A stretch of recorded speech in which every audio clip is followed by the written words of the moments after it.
So can we start now? Yeah, sure. Okay. So thank you for joining us today, Sam. So this is a video for digging about the Hong Kong information and a recent situation in Hong Kong. So could you briefly introduce yourself first? Yeah, sure, Yossi. That's very happy to join your interview today. Thank you. And I'm Samuel Chang, and I'm born and raised in Hong Kong. And after graduation in the University of Hong Kong in 2000, I joined the Hong Kong Trade Development Council. And I'm now currently the Associate Director in charge of business development of our local exhibitions in Hong Kong. And I've been posted to your country 2 times for 7 years. The first time in 2008 to 2012 in Tokyo as the director of our Tokyo office. And then I was posted to Osaka office the second time, posting to Japan in 2018 to 2021. And I was back to Hong Kong in April 2021 and take up my current position. Okay. So your career is very interesting. So I want to have more, I want to dig more information about you first. So what type of job you did in Japan, first of all? Oh, okay. When I was in Japan, actually, my organization is a semi-government organization. Our mandate is to promote trade between Hong Kong and the rest of the world. So my duty in Japan, of course, is to help to build up trade relations between Hong Kong and Japan. And in terms of promoting trade, we do it both ways, two-way trade. So on one hand, we brought a lot of Hong Kong companies to Japan, sometimes joining some trade fairs in Japan, such as the CITEC Electronic Show or the Tokyo Gift Show. And on the other way around, we also bring a lot of Japanese business who are interested to do business in Hong Kong. So we also annually we bring a lot of, for example, companies from the food sector and also from the jewelry sector to come to Hong Kong and exhibit in our international trade show. And we also organize a lot of conferences. We have conferences on finance sector. We have conferences on logistics sector and also, for example, the health sector. And every year we also welcome a lot of Japanese participants in coming to Hong Kong, doing business in Hong Kong and also doing business through Hong Kong and then in Chinese mainland and also in other parts of the world.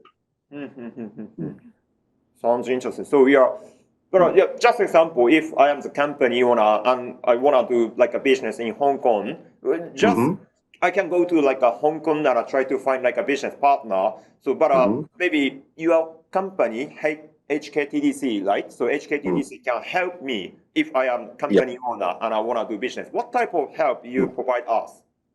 I think in doing international trade business, I think business matching is a very important element.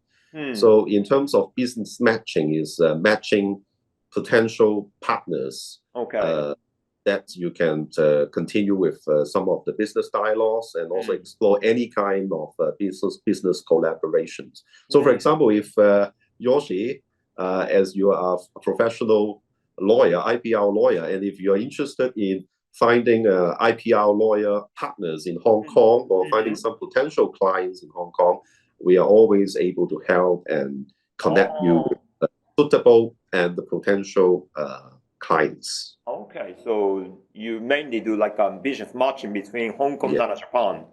Okay, yes. So your company also does a similar things with other countries and Hong Kong. So just example, maybe you have a branch in US or Europe or Australia or any other countries, right? Yes, actually, as I mentioned, we have 2 offices in Japan, Tokyo and Osaka. And all over the world, we have altogether 50 offices. 50, such as those you mentioned. We have 3 offices in the United States, and we also have 13 offices in China alone. So altogether, we have a strong network of 50 offices worldwide. And this is actually how we help international business to do business here in Hong Kong, because we have a lot of connections Okay, across okay. the world. So it is also interesting for me. You say you guys have a 13th branch in mainland, right? Yeah, Mainland China. But yeah. why you need to have a branch in mainland? Actually, we started to have an office in China back to the 1980s when 1980s. Ooh. when the Chinese mainland just started to open the door to the world, and also to modernize the economy. And actually, we are the very first Hong Kong entity to start an office, to open up an office in China. And you can imagine now China is the second largest economy in the world, and also a very important hinterland for Hong Kong. And many Hong Kong companies, manufacturers, they have their production facilities in China. And many of our service providers, be it professional services like you or financial institution, they have very strong and close business in China. And we see there is an important need, from Hong Kong companies, to reach out more potential clients in the main. That's why we have 13 offices in China now. Okay, so you mean, so simply say, like you have a Hong Kong company as a business partner for HKTDC, and then they want to have a client in mainland China. Then for that, you have branches in mainland, and you try to find their potential partners in mainland. Yeah, sure. Oh, okay. Yeah, and the other way around, we also attract a lot of mainland enterprises to come to Hong Kong. And if you look at our network in China, you can see most of the offices actually are located in those cities in which there are a large amount of mainland private enterprises, like Shanghai, like Nanjing, or like Hangzhou. Yeah, these are the clusters that we see very important to Hong Kong. Interesting. So yeah, most of Japanese people do not understand a situation between Hong Kong and mainland. So we imagine the relationship between mainland and Hong Kong is similar with mainland Japan and Osaka. So it means one of the city in Japan, but it should be different, right? So could you explain the meaning of Hong Kong in China, or what's the how to say? Yeah, let's say the meaning of Hong Kong. Could you explain? Yeah, of course. I think the situation of Hong Kong, I think it is totally different from what you mentioned about Osaka and Japan. Of course, Hong Kong is part of China, and we are a city in China. But I would say we are a truly international city in China. And after the handover back to our motherland in 1997, Hong Kong is now actually a special administrative region of China.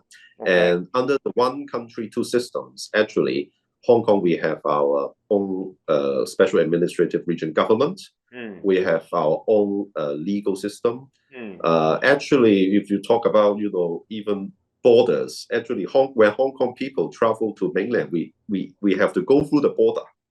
So it is not like Osaka people going to Tokyo. So we have to present our identity card. We have to present a special document in order to get into China. And another way around, for mainland Chinese who want to visit Hong Kong for business or for private, they also have to go through the borders. They have to go through the immigration process. And I think this is the essence of the one country, two systems. We are part of China, but not exactly China, I would say. Is there any a similar situation, city or country across the world? Oh, I'm not sure, but of course, Macau would be similar. Yeah, Macau is Macau within China, I think Macau and Hong Kong, we are the same entity. We are also one of the special administrative regions within the People's Republic of China. I'm not so sure about the rest of the world, but what I can reassure audience here today is Hong Kong and China. Hong Kong and mainland China is totally different from what you think about Osaka and Tokyo. Yeah. Japan. Yeah. So yeah, let's say. So yeah, okay. So if Hong Kong people wanna move to like a mainland China, is that like a legally you need to do many like a procedure, or just simply go to like a Beijing and start to live in Beijing? Is that possible, or you need to do like a paperwork a lot? You have to go through some paperwork. Okay. Either you work or you live in the mainland city. Yeah. Okay. You have to go through some procedures. Okay. The other way around, if a mainland Chinese would love to move to Hong Kong for work and to make a living, they also have to go through some documentation, some procedures. Yeah. Just like if I want to move to, just example, Hong Kong, then yeah, it's not simple because I need to get a visas, or maybe I need to have a lot of paperwork. So if for Hong Kong people, just example, if you or Hong Kong people want to get a business in mainland, you also need to get a visa, or basically, yes. Basically, it's not. Okay, put it that way. And Osaka people, they can set up an office in Tokyo freely without any. Easy, yeah. It is easy, right? Yeah. And for us, for Hong Kong and mainland China, as I mentioned, it is under one country, two systems. Okay. So actually, we are basically two economies. Okay. So we have two different systems. Setting up a company in Hong Kong and in mainland China, the procedures are completely different. So setting up if you have an office in Hong Kong, but you want to set up another office in mainland China, you have to go through the procedures and all the registration and audience according to Chinese law. And the other way around, if a Chinese company, they want to set up in Hong Kong, they have to follow the rules and regulations of Hong Kong. So it is two separate, completely different types of documentation. So the legal system is also different between mainland and Hong Kong. Yes, we practice common law system because we used to be as a British under British administration. So we practice common law, and the law system, the legal system in Chinese mainland is a different one.